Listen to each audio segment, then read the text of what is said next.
For my technical presentation, I decided to choose blockchain. Blockchain, I hear being thrown around everywhere. I'm not very knowledgeable on blockchain, so I thought this technical presentation would be a great chance for me to learn more, learn all of the possible applications for it, why blockchain is now the new technology, and why everyone is really trying to enforce and implement blockchain. So, what is blockchain?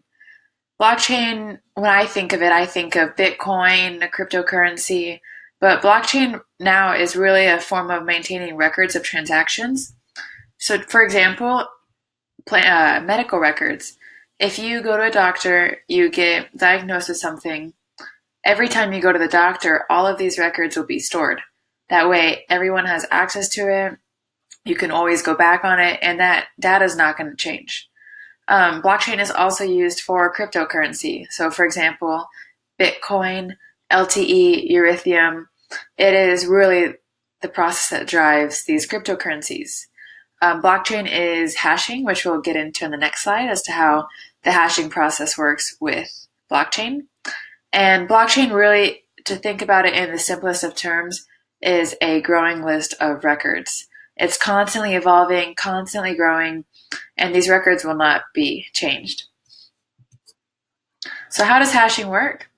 Hashing is just blocks together. So imagine you have one set of data, you have your name. Now you want to add your spouse's, your friends, anyone else's data. So now those two are linked together. These links will constantly continue to grow into one long chain of these blocks of data.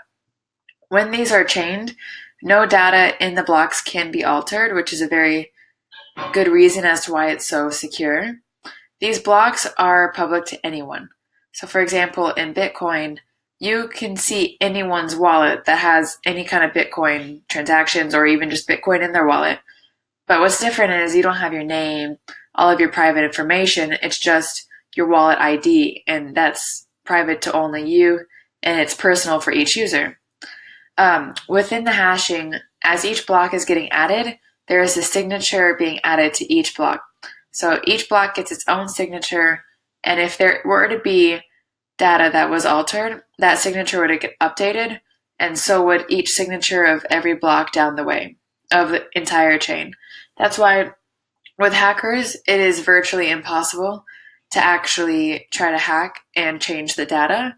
If you were to change the data, you'd have to change the signature for each block, and you'd have to keep up with the system as each of those other blocks are changing their signatures.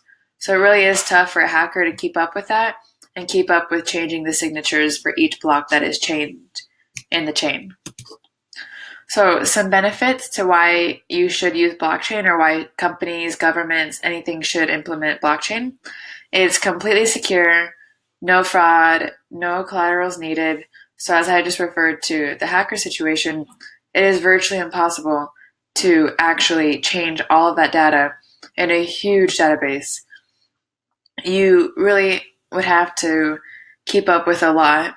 Your capabilities of computing storage would have to be immense. Another benefit is the records of every transaction. So for property purposes, each property that is bought, sold, there will always be a record of it. Right now, if you're trying to reach a property that's 10 to 20 years old, you have to go into a place, you have to go through all of their logs, all of their files, and you have to manually, it's a very manual, tedious just a task to actually get all of these records. And then you have to check to see if it's fraudulent or if it's okay. With blockchain, you'd be able to have all of these records stored continuously until there's no more computing space. It is immune to government interference at the moment, just because there's not many actual ways that government can change the data. All the data will stay the same and it's public to anyone. So if a data were to be altered, anyone to the public can actually see that and recognize that. And just another random fact, in semiconductor production, there will be no counterfeit parts because it's constantly checking to see if every part is matched up to how it should be. Some more benefits of the smart contracts. You and one person immediately have a contract online. That contract is stored virtually forever. You can manage a lot more processing data, computing power, everything, there's just a lot more space and storage for it. And again, to go undetected, it would be very tough to alter every chain that got affected by the hack.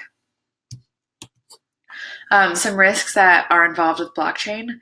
There are a few laws to govern digital currencies. So if there were to be an incident or a situation, right now the government would really struggle as to how to approach it, how to solve it. That way everyone is on the same page, just because there are really no rules right now. For Bitcoin, for example, they have a rule where it's 51%. So if 51% say they trust the data, then the data is being trusted. Another risk is when a user's private key is lost, so their own digital identity, there is no way of recovering it, which can really be catastrophic if you have a lot of information on that account. Some applications of blockchain, you can do it for the land records. In India, they don't have land records, so this is a huge step for them to actually get all of these mapped out. Every country is mapped out head to toe. Cryptocurrency, so the Bitcoin LTE. Retail purposes for maintaining stock and whatnot. Satellite data to help with the land records. Insurance companies can keep track of everybody's claims. Financial services are also able to do this, and a very important part is medical records that can also be used to store everyone's data and for it to be accessible at all times. Some future applications of blockchain include every user that actually uses blockchain will get their own digital identity.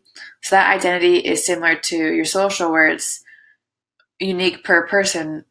However, in this case, you're the only person who has that digital identity. So if someone were to try to use your social, then they wouldn't have access to your identity, your digital identity. So it'd be almost impossible to actually, steal an identity.